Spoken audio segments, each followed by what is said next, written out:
Good Friday evening and welcome to the NCWLIFE Evening News. I'm Grant Olson.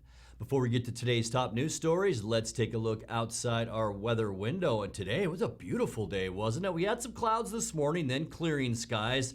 And by this afternoon, this was our situation with lots of blue skies out there. Just a dusting of snow on the Cascade foothills, and just a beautiful day looking down from our Wenatchee Heights Sky-Fi Tower camera. And as we move through our next 7 days, boy, it's going to be a quiet one. Other than maybe a little bit of rain shower activity overnight, Saturday into Sunday. It will cool down a little Saturday, by the way. Look at those temperatures. Sunday through Wednesday in the lower to mid 40s, and then by the end of the week, partly cloudy on Thursday and cooler with a high then of 38. And we will have more on your weather forecast coming up a little bit later on. And now a few of the stories we're following for you tonight. Grant County PUD is asking motorists to give its crews a wide berth when they're out working on down power lines. The Colville Confederated Tribes have joined a lawsuit by State Attorney General Bob Ferguson to keep the National Archive in Seattle. And Representative Dan Newhouse held a press conference this morning on why he voted to impeach President Trump. But first, we begin tonight. A Washington State Patrol trooper chased a vehicle on Interstate 90 for more than 30 miles late yesterday afternoon at speeds reaching up to 120 miles per hour before the driver lost control and crashed the 2007 Mercedes sedan.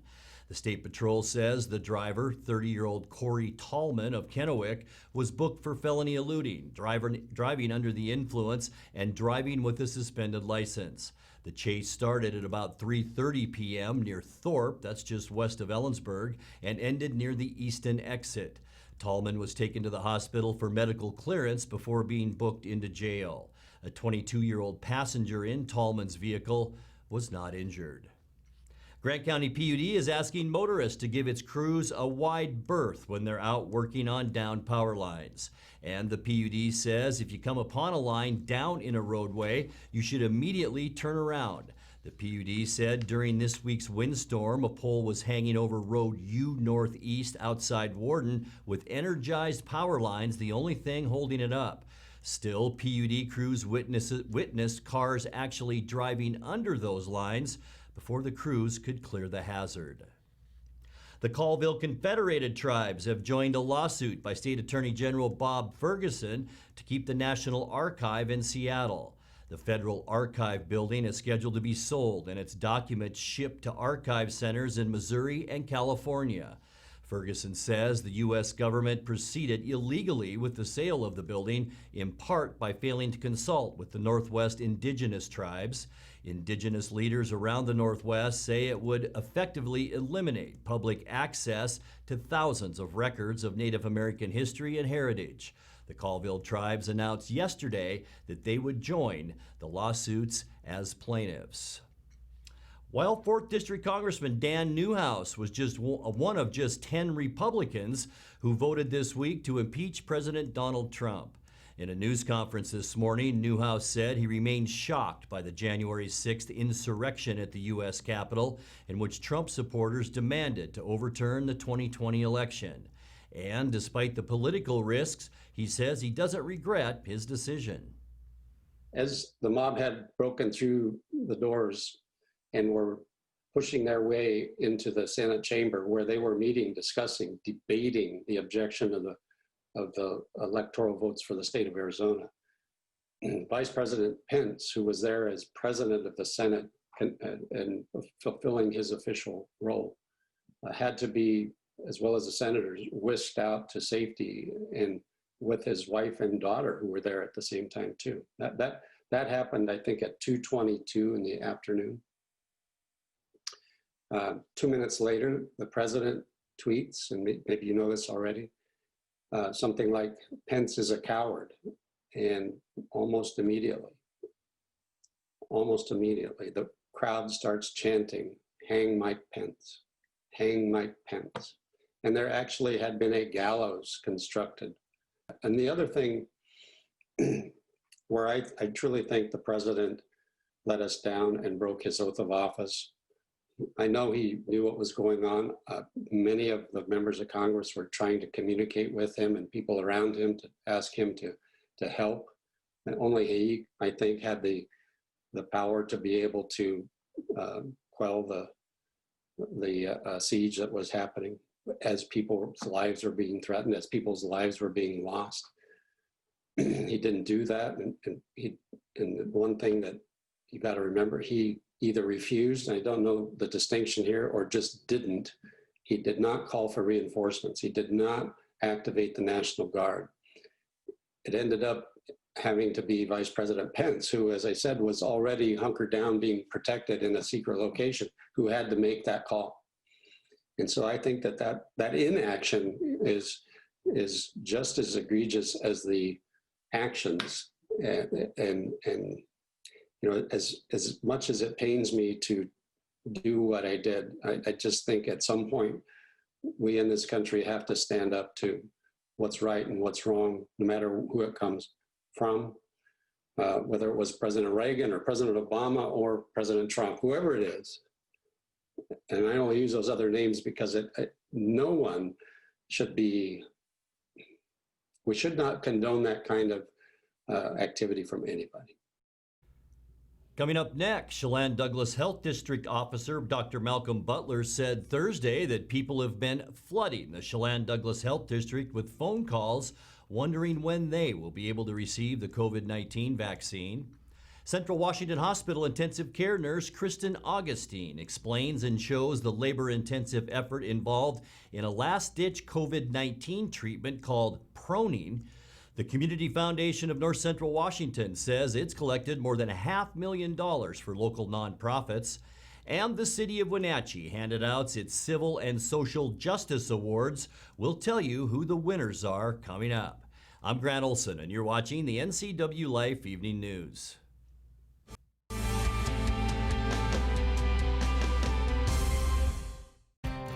Mary Maids of Wenatchee has been professionally cleaning and sanitizing homes and businesses in North Central Washington since 1998. Mary Maids uses commercial-grade cleaners and viricides. Mary Maids has implemented additional safety and sanitation protocols. They are strictly following CDC guidelines for the safety of their clients and employees. For expert help with cleaning and sanitizing your home or business, call or look up Mary Maids of Wenatchee to schedule your free estimate today.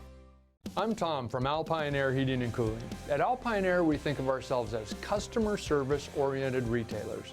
When you make an appointment, please visit our store, meet our people, see our shop. We are serious about heating and air conditioning. Carrier and Alpine Air are offering huge factory rebates and financing options for all your needs. Turn to the experts at Carrier and Alpine Air. Call for your free replacement estimate. Heat and air, call Alpine Air, 662-6846.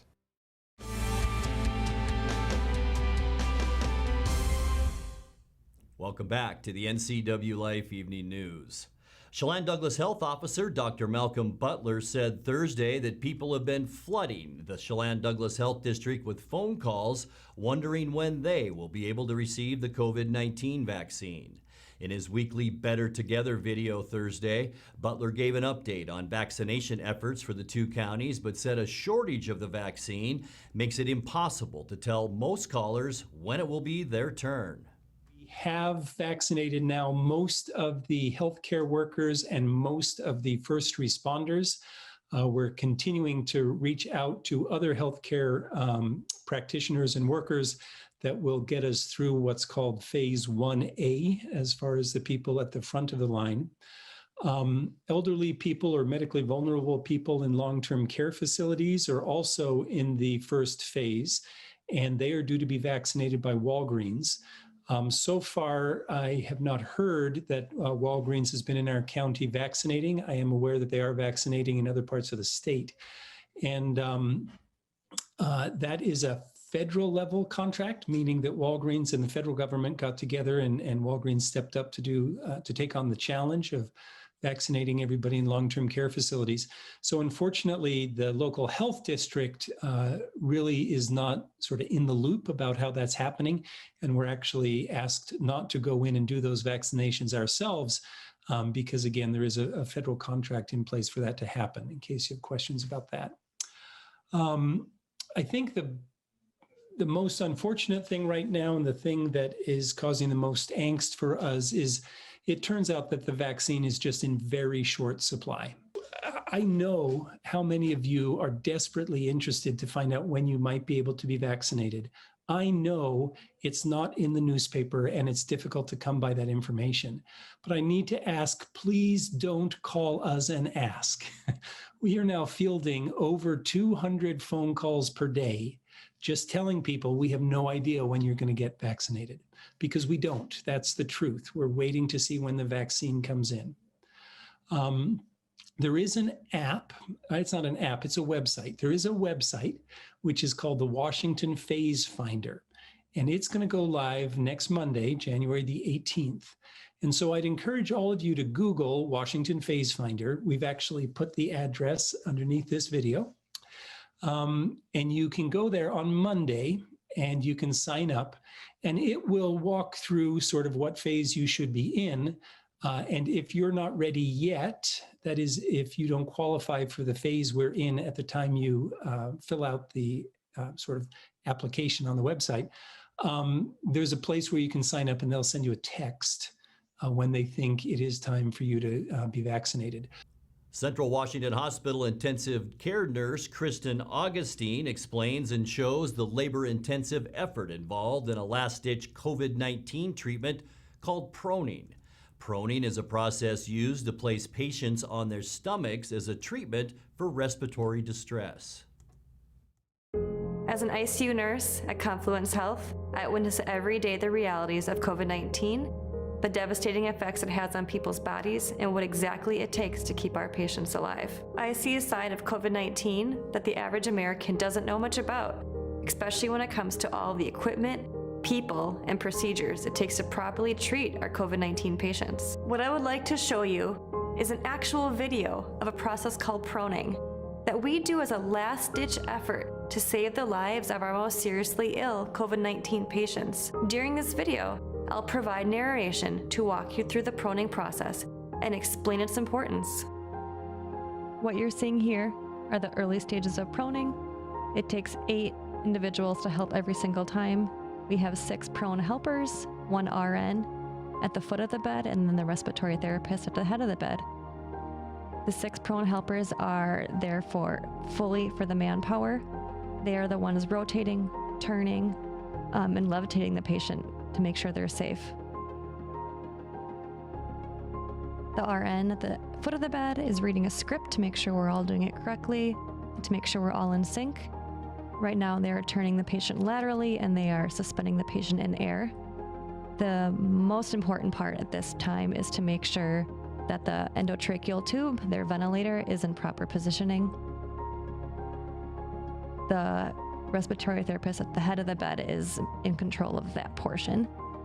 It is important to have constant communication between all 8 team members to make sure everybody's in sync with what's happening. Prior to even stepping in the room to begin proning, the RN needs to make sure the patient is fully sedated and take over full control of their breathing. Oftentimes, sedation is not enough and we have to paralyze them, taking further control over their body, not allowing them to have any muscle movements, no breathing, and they're not even allowed to have any tears. That just allows us to have further control and to maintain further oxygenation. Right now, they are fully in the prone position, laying fully on their abdomen, their face is down. They are laying in this position for 18 hours plus. We have concerns of their heart rhythm, their breathing, their respiratory rate. Oftentimes, people are not able to tolerate this position, and we have to flip them back over to make sure they're more safe. As you can see, proning a single COVID-19 patient is very challenging and is truly a team effort. I hope this glimpse into the world I see each day will help you better understand the immense hardships that our COVID patients are enduring. Thank you for watching. The Community Foundation of North Central Washington says it's collected more than $500,000 for local nonprofits in its annual Give NCW Winter Fund Drive. About $561,000 was collected during the giving period between Thanksgiving and Christmas. The biggest beneficiary, the Women's Resource Center, which manages housing and assistance programs for women and families in need. That agency received almost $37,000 of the total. Other recipients include Serve Wenatchee Valley, Upper Valley Mend, and the Chelan Douglas CASA program. You're watching the NCWLIFE Evening News. Coming up next, tonight's feature story and your complete local weather forecast. That and much more still to come on the NCWLIFE Evening News. Please stay with us.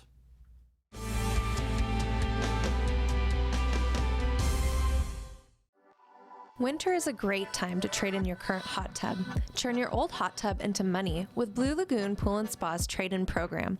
You can save $500 to $1,000 off of any new artesian spa or take advantage of a free Bluetooth music experience. Blue Lagoon Pool and Spa recommends draining your hot tub every 3 months. Ask us about our drain and refill special. Stop on by Blue Lagoon Pool and Spa today.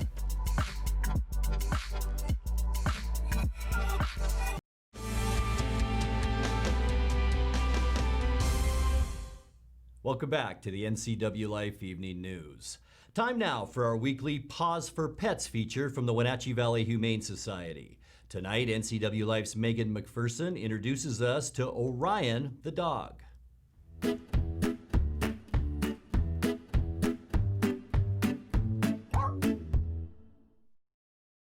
Hey guys, Megan here with the NCWLIFE channel. We're here with Jenny, the volunteer coordinator at the Wenatchee Valley Humane Society, and Orion is joining us this week. Can you tell us about Orion? I sure can. Orion actually has been with us for about 7 months. His journey's been pretty long because he's pretty fearful of a lot of new things, so he's learned to kind of trust people, trust the surroundings. He did enter a foster home for a couple weeks, and he did really well. But Orion's really looking for somebody that can kind of continue his journey with him. He's going to need somebody that's kind and that they're very patient.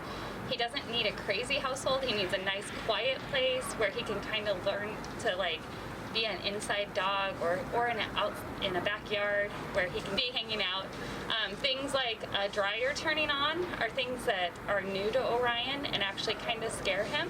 He's a very, very sweet dog once you take your time to get to know him. We know that somebody's out there that's actually wanting to invest in Orion and kind of just be patient with him and come around. He has a great quality and he loves other dogs, so we think if he was in a home, but a nice polite dog to kind of show Orion that the world's not quite as scary as he thinks it is, we think he'd do pretty good. He's still not big on affection, so you're not going to get a lot of affection back from him. He's more of the stoic kind of guy, but he's a really special guy, and so we just really know that there's somebody out there that can kind of carry on with Orion and show him that there's a soft place to land and things aren't so scary. Yeah, absolutely. If someone wants to adopt him, what should they do? They need to actually email our behavior manager here at the shelter, and they can call the shelter to get her email, so they can call 662-9577. You're going to want to talk to Karen, and Karen will go ahead and go over kind of a little bit more in depth about Orion, and then they can come and meet him too. So he's ready to go. Yep. The Wenatchee Valley Humane Society is located at 1474 South Wenatchee Avenue and is open by appointment only. Call them at 509-662-9577 to schedule a meet and greet or visit their website at wenatcheehumane.org.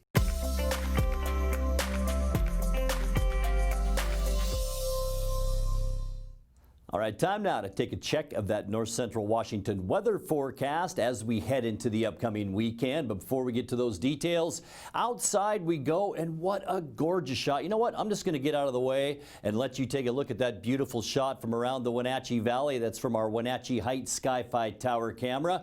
And it made for a nice day today with that sunshine. Unofficially 38 degrees our high temperature, and that's 4 degrees above where we should be. 28 was our overnight low this morning, back closer to where we should be now at 25 degrees. Record high 1994, it was 53 degrees, 3 degrees above zero, our record low in 1997. Sunrise this morning 7:43 and set this afternoon at 4:38. Let's take a peek at now how our weekend will start off, and we'll begin with tomorrow's weather and Saturday. And one thing about tomorrow, there is a weak storm system moving in, so that could bring a little cloudiness in. We're going to see temperatures mainly in the mid to upper upper 30s. Tonight, patchy fog, otherwise partly cloudy skies tonight.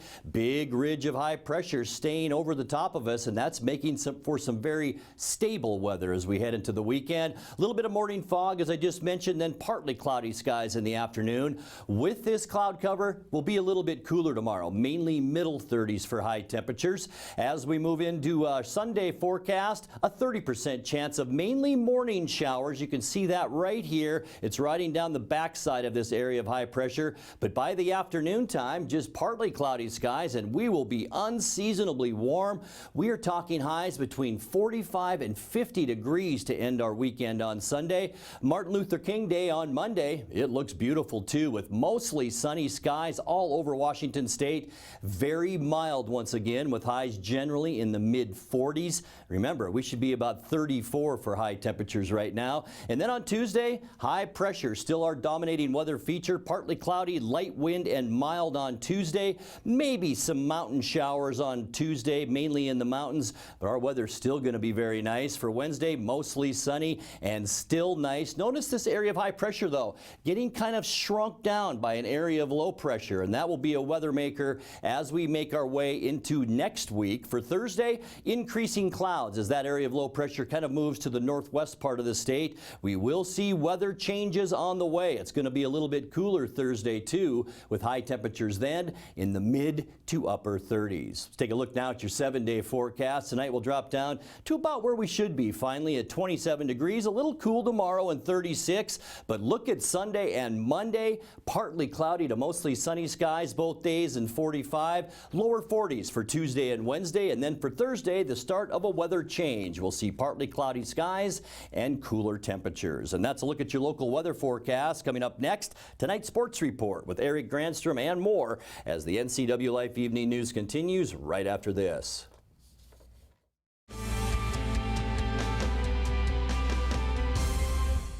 From the ocean to the mountains to the forest in between, vacation time can be a fun time. But not if your car breaks down. Call Global Car Care today. Have a service approved over $150 on your vehicle, and Global Car Care will donate an oil change service to one of our local heroes at Confluence Health. Look for more incentives online. Global Car Care cares about their community. When you call Dick's Heating and Air Conditioning, you get 35 years of experience and customer service in the Wenatchee Valley. Dick's friendly staff strongly believe in repairing before replacing and service all major brands of HVAC units. Dick's Heating and Air Conditioning is your local, independent, trained comfort specialists, proudly serving all of North Central Washington. Call 884-6444 today.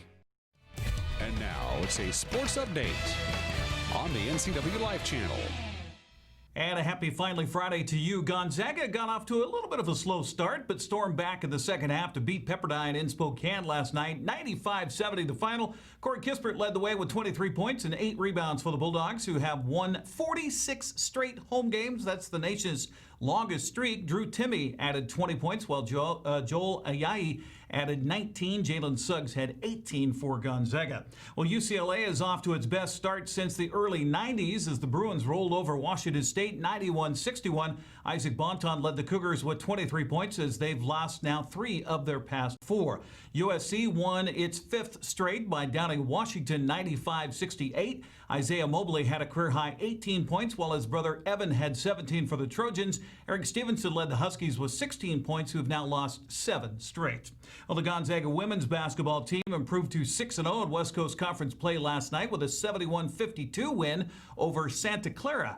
Okanagan's Jill Townsend led the way for GU with 20 points, while Jen Worth had 15. 20th-ranked Zags improved to 11-2 on the season with the win. Cashmere's Haley Van Lith had 13 points, 5 rebounds, and 4 assists to help number 2 Louisville remain unbeaten with an 89-70 win over Boston College. Here's what's coming up on the women's basketball schedule today. Number 25 Washington State plays at USC. Washington's game at UCLA today, and their matchup with USC on Sunday has been postponed. due to continued problems with COVID in the Husky program. Number 20 Gonzaga is at San Francisco tomorrow. That game tips at noon. On the men's schedule for Saturday, Washington tips at UCLA at 2 o'clock on the Pac-12 network. Washington State plays at USC at 6:30. Number 1 Gonzaga travels to St. Mary's for a 7 o'clock game. That's on ESPN3.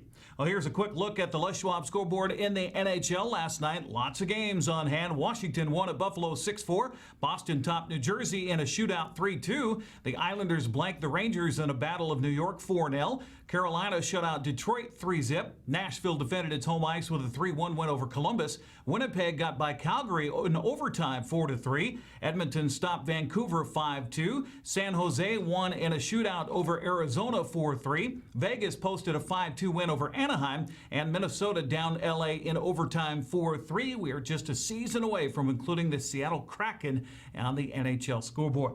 NFL playoffs hit the divisional round this weekend with weather maybe a factor, especially for tomorrow's action. The forecast is for snow showers through the night and into tomorrow in Green Bay, where the Packers host the Los Angeles Rams. By the kickoff at 1:35 on Fox, snow should stop with temperatures in the middle 30s, so still the winds gusting to 22 miles per hour. Rain today and tonight will turn to snow in Orchard Park, New York, where the Buffalo Bills host the Baltimore Ravens tomorrow. That game kicks off at 5:15 on NBC. Forecasters say they could get about 3 inches of snow by game time. A big storm is blowing through Kansas City, Missouri tonight, and up to 3 inches of snow possible, but by the game on Sunday, the Chiefs and Cleveland Browns should see partly sunny skies and temperatures near 40. And of course, they'll kick off the AFC Divisional Playoff game 12:05 on CBS. 2 aging quarterbacks will bask in 70-degree temperatures inside the Mercedes-Benz Superdome in New Orleans Sunday as the Saints take on the Buccaneers. Tom Brady and Drew Brees, combined aged 85 years old. The future Hall of Famers meet at 3:40 in the afternoon. That game is on Fox. And if the NFL doesn't light a fire in you, maybe our offerings here on the NCW Life channel might be of interest to you this weekend. It begins tonight with Eastmont and Wenatchee basketball from last January at the Town Toyota Center. I'll be along Grant Olson with your play-by-play as the Wildcat and Panther girls go first at 7. The boys game follows at 8:30. Tomorrow it's Wenatchee and Eisenhower in Big 9 play. The girls started off at 2 o'clock with the boys to follow at 7. Then on Sunday, it's a Wenatchee Wild doubleheader against the Salmon Arm Silverbacks from October of 2019. Art Checker has the call for Game 1 at 2. Game 2 will follow at 7 o'clock. Have a safe and sane weekend. I'm Eric Granstrom. That's a look at sports, and I know he's all about the Bills. Right, Grant? Eric, it is all about the Bills. Now let's check in with Dan Kuntz for a look at what's coming up Monday morning on Wake Up Wenatchee Valley. Dan? Thanks, Grant. I hope everybody to start next week right here on Wake Up Wenatchee Valley on Monday morning, the 18th. We'll have your latest news. We'll have that all-important weather forecast. We'll also wrap up the weekend in the NFL playoffs and our local collegiate basketball teams. How do they do over the weekend? We'll let you know. Plus, Mike McNaughty will have an opinion coming your way. We'll do Today in History, some celebrity birthdays, and more on Monday, Martin Luther King Jr. Day, right here, live and local at 7 a.m. Grant, back to you. Thank you, Dan. And that's going to do it for our newscast tonight. For more on these stories and other news from around North Central Washington, you can find us on Facebook or our website at ncwlife.com. And remember, if you see news happening, we'd like to hear from you. You can send us an email at news@ncwlife.com or give us a call at 888-6295. I'm Grant Olson. Thanks for joining us and have a great weekend.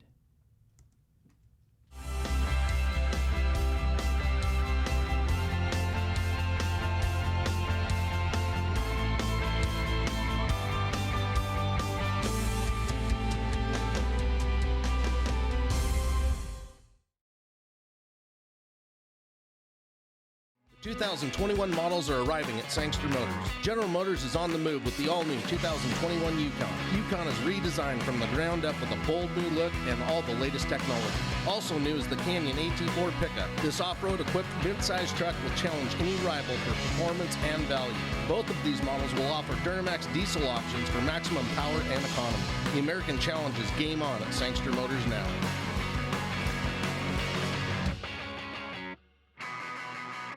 I'm Jenny Rojanasatian, and this is Guada TV. Every week we will be bringing you a first look at North Central Washington business, tech, and education news. You'll hear from local influencers and innovators who live right here in the Valley.